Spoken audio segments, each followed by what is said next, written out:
देशवासी का हक है अच्छी शिक्षा, अच्छा स्वास्थ्य, सम्मान और उज्जवल भविष्य। पर क्यों ये चीजें करोड़ों देशवासियों के पहुंच में नहीं है? क्यों ये चीजें सिर्फ कुछ चुनिंदा लोगों को ही मिलती है? वजह ये है कि आपकी गिनती नहीं है। जब तक आप गिने नहीं जाएंगे, सरकार आपके बारे में कैसे जानेगी?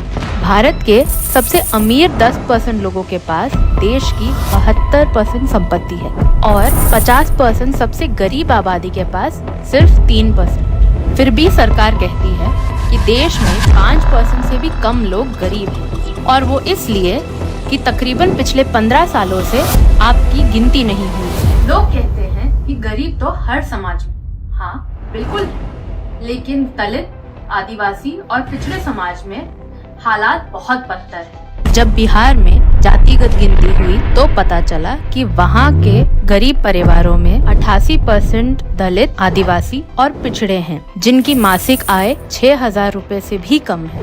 मतलब साफ है, वंचित समाज गरीबी से सबसे ज्यादा पीड़ित, यानी इन समाजों के हिस्से सिर्फ मजबूरी आए हैं, मौके नहीं। 85% दिहाड़ी मजदूर, SC, ST, OBC हैं, मगर कंपनियों में इन वर्गों के CEO और बोर्ड मेंबर की संख्या है सिर्फ 7%। 85% अशिक्षित भी SC, ST, OBC हैं, मगर सेंट्रल यूनिवर्सिटीज में इन समाजों के प्रोफेसर है सिर्फ 13%। देश चलाने में भी इनकी कोई भागीदारी नहीं। 2019 में मोदी सरकार के 89 सचिवों में से इन समाज के सचिव थे सिर्फ 4। वहीं केंद्र सरकार के सफाई कर्मचारियों में 59%। आप खुद ही सोचिए, क्या हमें हर समाज को उसका हित, हक और हिस्सा दिलाने की कोशिश नहीं करनी चाहिए? क्या हर भारतवासी को कमाई, पढ़ाई और दवाई के अवसर नहीं मिलने चाहिए? और क्या असमानता और भेदभाव के रहते ये संभव है? जातिगत गिनती बेहद जरूरी है न्याय के लिए। किस समाज के पास कितनी सुविधाएं